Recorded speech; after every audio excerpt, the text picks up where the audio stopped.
안녕하십니까. 유아 및 아동용 섬유제품 안전기준 개정을 이제 설명드릴 PT시험연구원의 권성현입니다. 만나뵙게 돼서 반갑습니다. 직장인이 가장 필요로 하는 이제 4시인데요. 좀만 이제 힘내서 들어주시고요. 장시간 이제 개정이라는 딱딱한 내용에 대해서 이제 설명 들으시느라 많이 피곤하셨을 것 같습니다. 그런데 아쉽게도 이번에도 또 개정이라는 또 내용하고 동일하게 이제 딱딱한 내용입니다. 법과 관련된 내용이어서 이제 흥미롭고 약간 부드럽게 설명을 드리고 싶지만 그렇지 못한 점 미리 좀 이해 부탁드리고요. 좀만 더 힘내셔서 들어줬으면 감사하겠습니다. 설명 순서는 크게 이제 2개의 파트로 나눠서 이제 설명을 드릴 텐데요. 오늘 개정된 내용들을 좀 더 이해하시기 쉬우시게 어린이제품 안전관리 제도에 대해서 이제 간략하게 설명을 드리고 이어서 실질적으로 이제 변경된 유아 및 아동용 섬유제품 이제 개정 내역에 대해서 이제 안내를 드릴 수 있도록 하겠습니다. KC 안전제도 앞에도 이제 여러 번 이제 설명을 해주셨는데 이제 교육에서 가장 중요한 건 이제 반복이라 여러 번 들으셔도 좋을 것 같습니다. KC 안전제도의 틀을 먼저 좀 이해를 하시면 제품의 안전 기준에 대해서 좀 더 쉽게 이제 접근을 하실 수 있으실 것 같습니다. KC 안전관리제도는 이제 크게 2개의 법령으로 이제 관리가 됩니다. 이제 전기용품과 생활용품을 관리하는 전기용품 및 생활용품 안전관리법, 그리고 어린이 제품을 관리하는 이제 어린이제품 안전특별법, 이 2개 법으로 이제 관리가 되고 있고요. 어린이 제품 안전특별법이 이제 모든 어린이 제품에 대해서 관리한다는 측면에서 이제 전기용품 및 생활용품 안전관리법 같은 경우에는 가전용품과 생활용품, 그러니까 성인을 대상으로 이제 관리한다고 보시면 조금 이해하시기가 편하실 것 같습니다. 보시는 거는 제가 이제 협력사분들한테 이제 설명을 드리면서 이제 강조한 이제 표 중에 하나인데요. 앞서 말씀드린 KC 안전제도를 구성하는 각 법 아래에 있는 제품이 소비자한테 끼치는 잠재적 위해성에 따라서 각각의 안전 체계가 이제 나눠지게 되십니다. 그 위험성이 높은 순서대로 이제 안전 인증, 안전 확인, 공급자 적법성 확인, 그리고 안전 기준 준수 대상으로 이제 나눠지고요. 전환법 같은 경우에는 4개 체계, 그리고 어린이법 같은 경우에는 3개 체계로 이제 운영이 되겠습니다. 그리고 각 안전관리 체계 안에는 제품이 제조되고 이제 유통되기 위해서 준수해야 되는 내용들을 담은 이제 안전기준 부속서가 존재합니다. 부속서에는 이제 유해물질 그리고 물리적 안전 요건 등 이제 안전관리 시험 항목을 포함해서 이제 소비자가 제품에 대해 필수적으로 알아야 될 정보들을 어떻게 표기를 하고 어떠한 방식으로 해야 되는지 이제 그 내용들이 담겨져 있습니다. 참고적으로 앞서 설명드리신 이제 방한용 패션용 스포츠용 마스크 같은 경우에는 이제 전환법의 공급자 적합성 확인 안전기준 부속서 17번으로 관리를 하고 있고, 그리고 가정용 섬유제품 같은 경우에는 안전기준 준수 대상 부속서 1번으로 이제 관리를 하고 있습니다.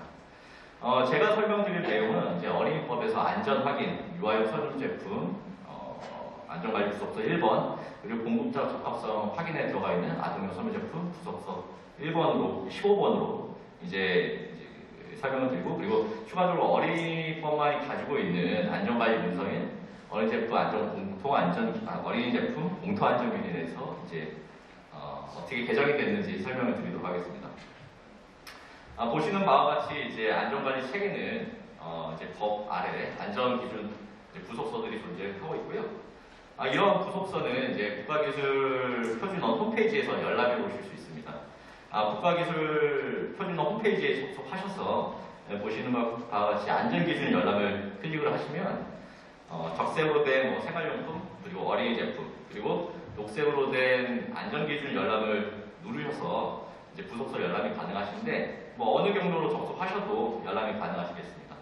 만약 유아용 섬유 제품을 열람하고 싶으시다고 하시면 어린이 제품의 안전 확인을 클릭하셔서 이제 부속서 열람이 가능하시고, 안전기준 열람을 누르신 뒤에 어린이 제품 안전기준을 누르시고 제품명을 조회해서 부속서를 찾아서 이제도 열람이 가능하시겠습니다. 보시는 바와 같이 이제 부속서를 열람하실 수 있으시고요. 한 번쯤은 내가 제조하고 유통하고 있는 제품에 대해서 해당 부속서를 이제 처음부터 끝까지 차분하게 한번 읽어보시고 어떠한 관리 기준으로 이제 관리를 하고 있는지 한번 살펴보실 것을 이제 추천드립니다. 이제 앞서 간략하게 오늘 설명드릴 어린이용 섬유제품 부속서가 어느 관리 체계에 위치해 있는지 설명을 드렸고, 이제 세부적으로 어떤 내용들이 변경되었는지, 즉 어떻게 개정이 되었는지 이제 설명드릴 수 있도록 하겠습니다. 먼저 내가 판매하는 어린이 섬유 제품이 어느 안전관리 부속서에 의해서 관리가 되는지 알기 위해서는 이제 유아와 아동의 이제 연령 부분이 필요합니다. 유아용 섬유 제품 같은 경우에 36개월 미만 영유아 섬유 제품을 그 대상으로 하고 있고, 아동용 섬유 제품 같은 경우에는 36개월 이상 그리고 만 13세 이하를 그 대상으로 관리를 하고 있습니다. 추가적으로 아동용 섬유 제품을 초과하는 만 14세 이상부터는 성인용, 그러니까 가정용 섬유 제품 부속서에 의해서 이제 관리가 되겠습니다. 여기서 특이하게 앞서 이제 설명을 드렸는데, 어린이법의 어린이 제품인 경우에는 각 안전기준 부속서뿐만 아니라 어린이 제품 공통 안전기준을 이제 필수적으로 만족을 해주셔야겠습니다. 즉 유아용과 아동용 섬유 제품인 경우에는 이제 그 유아용 섬유 제품 부속서 그리고 아동용 섬유 제품 부속서를 포함해서 어린이 제품 공통 안전기준을 이제 동시에 만족을 해주셔야겠습니다. 보시는 바와 같이 각 체계 안에서 이런 방식으로 이제 개정이 되었고요. 이제 개정된 사유부터 이제 설명을 드리면, 기본적으로 어린이 섬유 제품 같은 경우에는 섬유 제품의 특성상 이제 전환법하고 어린이법 이전의 관리법인 품질 경영 및 이제 공산품 안전 관리법에서부터 가정용 섬유 제품하고 그 맥을 같이 하고 있고요. 그리고 현재까지도 그 유사점이 좀 많습니다. 그렇기 때문에 이번 가정용 섬유 제품 부속서가 개정되면서 일부 그 내용을 이제 일치화하기 위해서 개정이 되었다고 좀 일부 아시면 될 것 같고요. 어린이 제품 공통 안전 기준 같은 경우에는 이제 세계적으로도 관리를 하고 있고, 유해 물질로서도 이제 어린이에게 유해성이 있다고 판단되는 스칼렛 가스제 1종에 대해서 이제 추가가 되었습니다.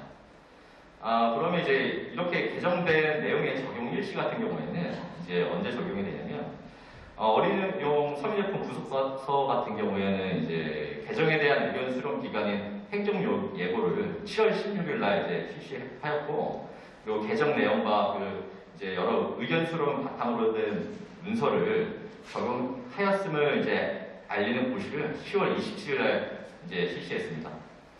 그리고 이제 최종적으로 고시를 언제부터 적용하겠다라는 시행일은 12월 22일이 되겠습니다.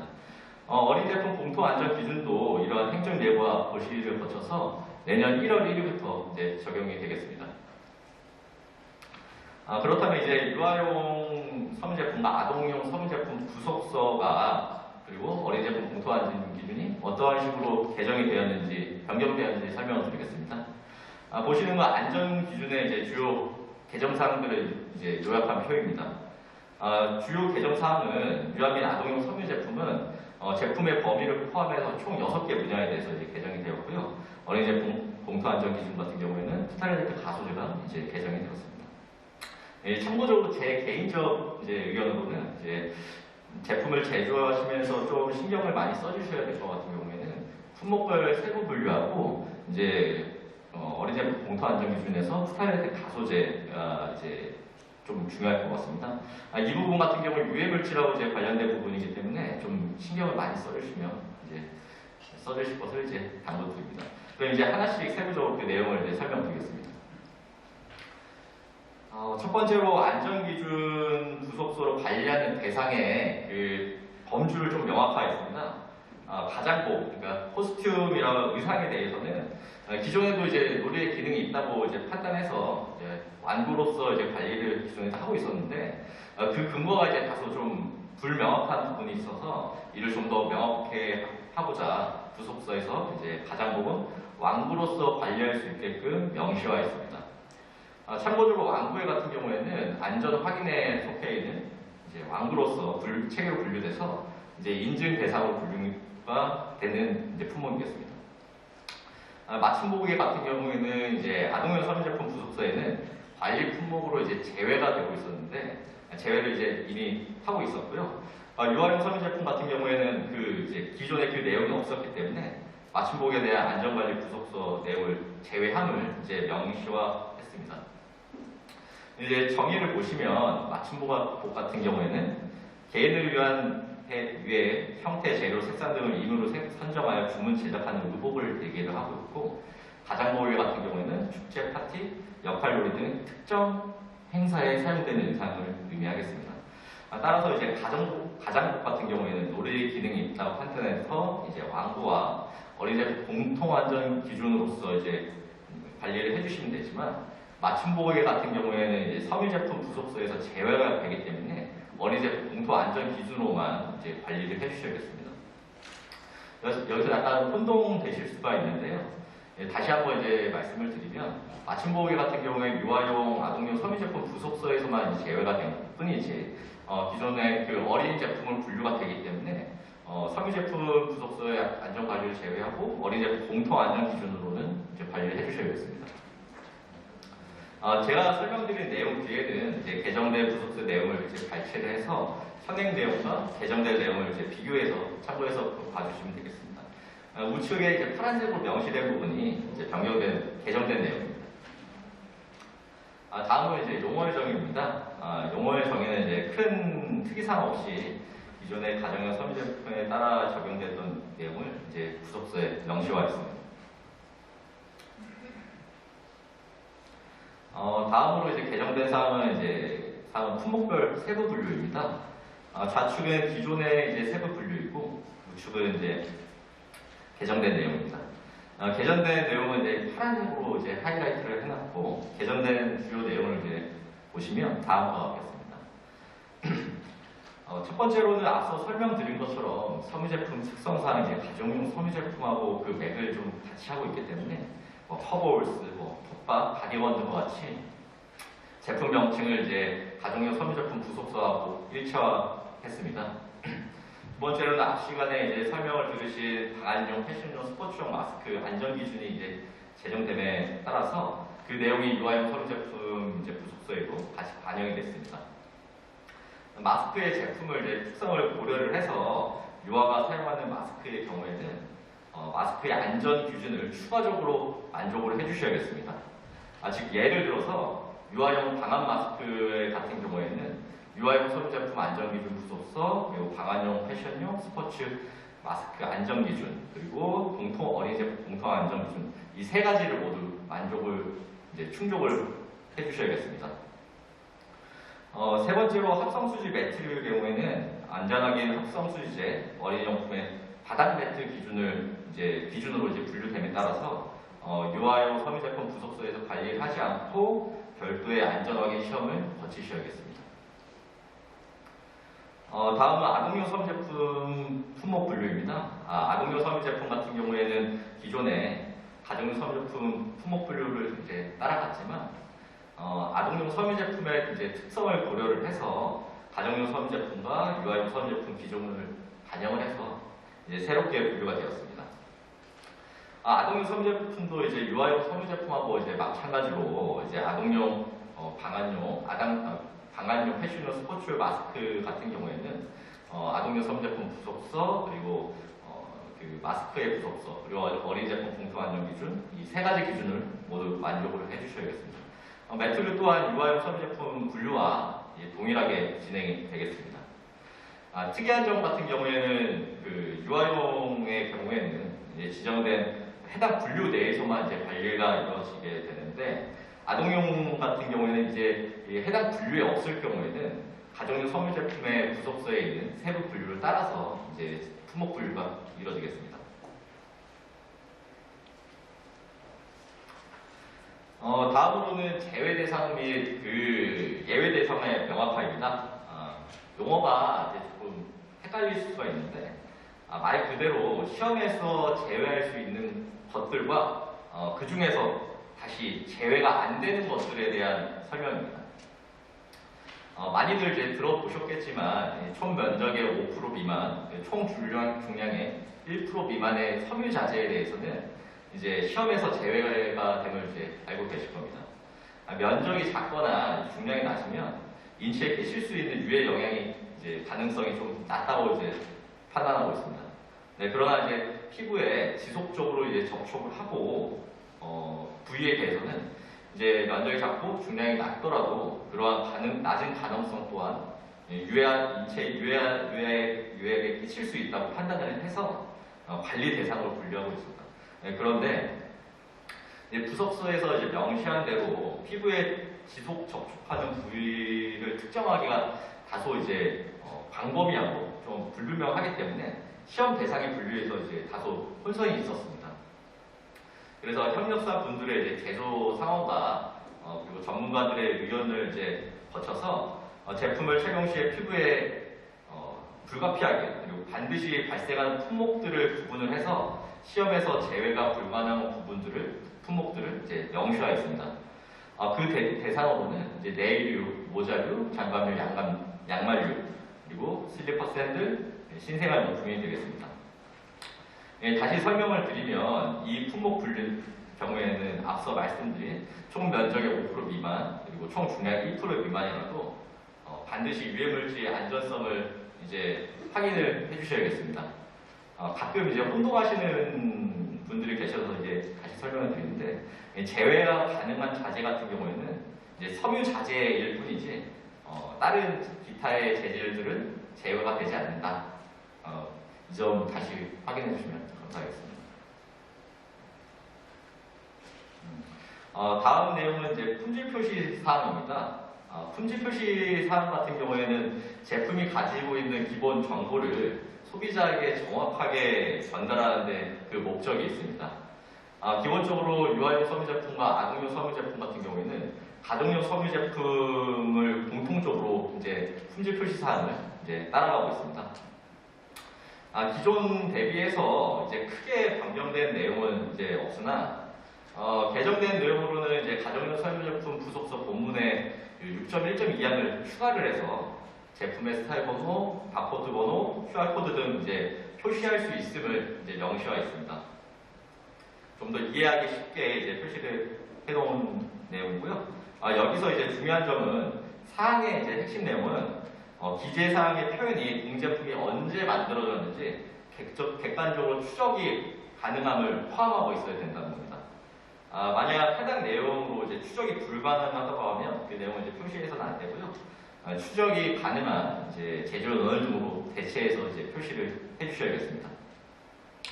그리고 기존하고 이제 변경된 내용은 아닌데 이제 어린이 제품 표시 사항에서 좀 놓치기 쉬운 부분이 있어서 사용 연령 같은 경우에는 이제 어린이 제품, 이제 만 13세 이하 어린이 제품 같은 경우에는 반드시 사용 연령을 이제 표시를 해주셔야겠습니다.